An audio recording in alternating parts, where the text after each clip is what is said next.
All right, guys, here we are with the latest episode of the 85 Fiero GT in 1/24th scale from Monogram. We're going to talk about a couple of little assembly issues and the final assembly of some of the remaining parts on this car.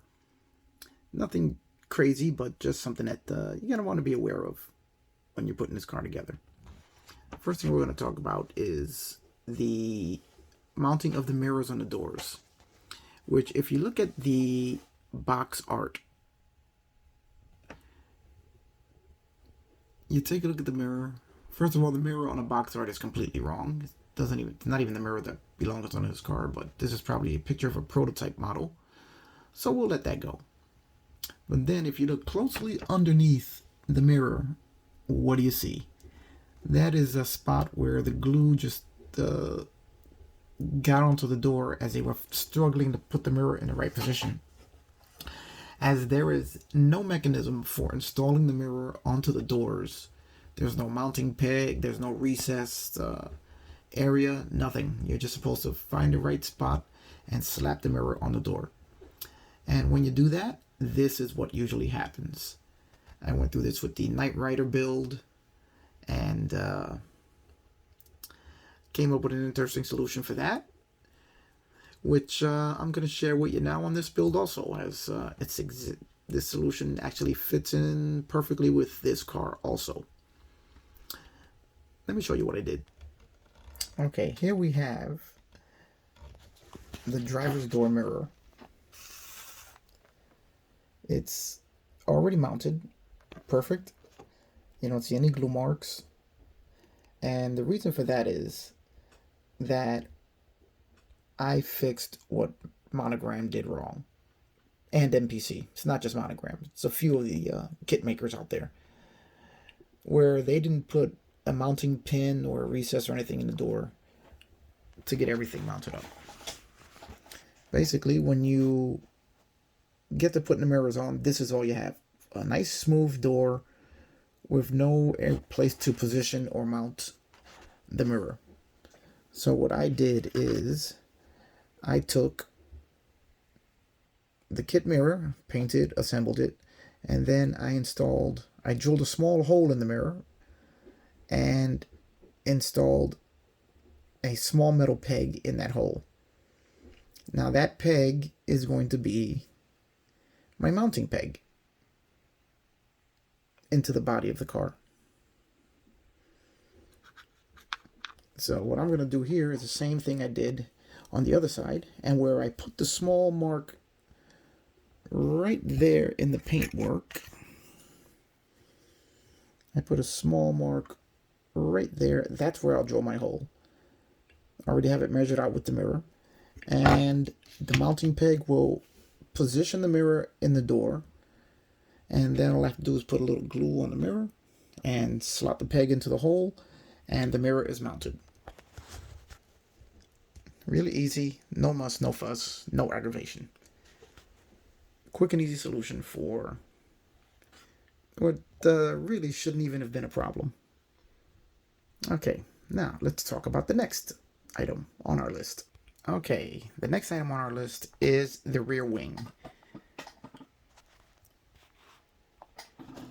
The rear wing is made up of three parts, which are the two wing supports and the wing itself. It's not molded as one piece, which now means that you have to align the two wing supports, the deck lid, and the wing itself as you're putting it all together. The instructions have you put the two supports on the wing first and then install them into the deck lid. Now, in a perfect world, or in a Tamiya kit, you would know that these wing supports are perfectly engineered to fit into the wing and will fit perfectly into the deck lid with no issues whatsoever. However, this is not the case. When you put the wing supports on the wing and then you try and install the wing into the two holes here, the first thing you're going to find is that the holes in the deck lid are too small. So you're going to have to ream those out a little bit and make them big enough to just slide the wing supports in. then you're going to find that if you put them on the wing and then try and put it on the deck lid, they won't align properly to the mounting holes. And then you're going to have a problem because you've already glued the wing supports on, everything's dry, everything's in there, and now they don't align perfectly with the holes in the deck lid. So my solution to that is to install the wing supports. After you ream out the holes, install the wing supports into the deck lid. Do not glue them on, just install them on. You ream it out just a little bit so that it's a tight fit. You're going to position them in the deck lid, and then you're going to place the wing on top of the supports. The two mounting pegs will go into the two holes on each side of the wing. Now you're going to notice that you're going to have to, fidget them around a little bit in order to get everything to line up, because it's not going to be a perfect alignment between these four parts. So, but once you get them in there, what I did was I took the wing, where are we? I took the wing and the deck lid, flipped it upside down, held onto it so that nothing moved, and then I applied glue to the top of each one of the wing supports to glue the supports to the wing, and now we'll have it in perfect alignment to the wing and the deck lid. So then I can now remove the wing, send it over to paint, and I'll know that my alignment is perfect between the wing and the rear deck lid. Because if you look, the wing supports are not 100% straight. There is a slight tilt to the one on the right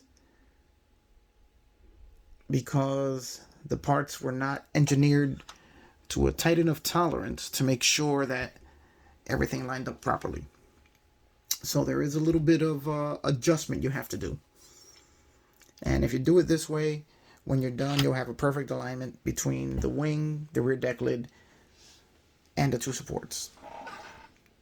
Now, the last item we have to talk about is the rear deck lid itself. As you see, it slightly overhangs the back of the car. This is because the forward edge of the deck lid, where it comes in contact with the rear glass, is being pushed back. Now that's caused by the rear glass being bowed out just a little bit and pushing on the rear deck lid.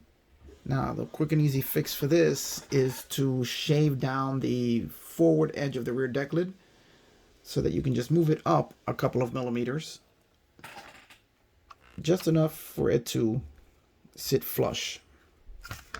Because if I try to get it to sit flush now, it's up against the glass. Now, this is something that you should do before you paint it. Unfortunately, I didn't do a trial fit of the rear deck lid before I painted it. And now that the entire car is painted and I really don't want to go through all the trouble of painting it again, I think I can just live with a little bit of the rear deck lid overhang. As when you put the wing on, it's not really that noticeable because I didn't even notice the one I built years ago. Take a look at it, and it's got the same issue where it overhangs the rear.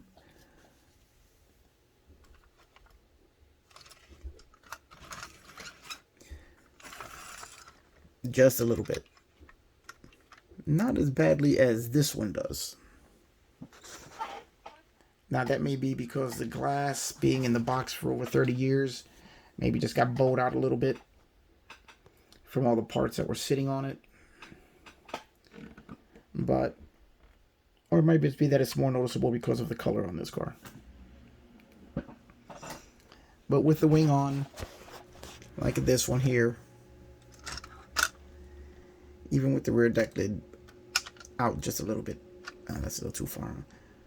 It's not too noticeable. I can live with it for now, as I will be building another one of these, and on that one, all the lessons learned from this one will be taken into account, and I will be fixing these small little alignment issues and build issues. So that's all there is pretty much for this episode.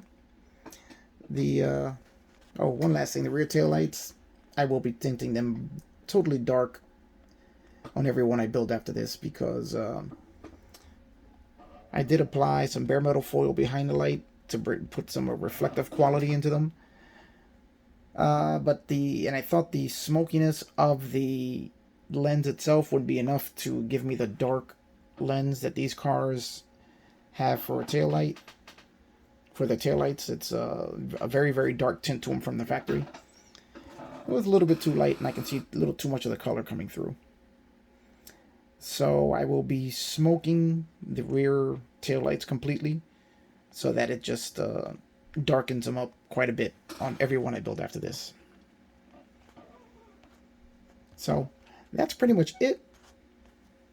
Just wanted to run those couple of little assembly issues to you guys, just in case you do run into these things if you're building one of these, which they're getting a little harder to find now, but they are available on eBay from time to time.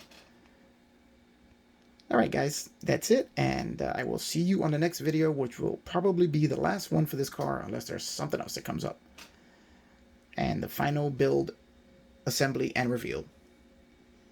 I'll see you on the next one.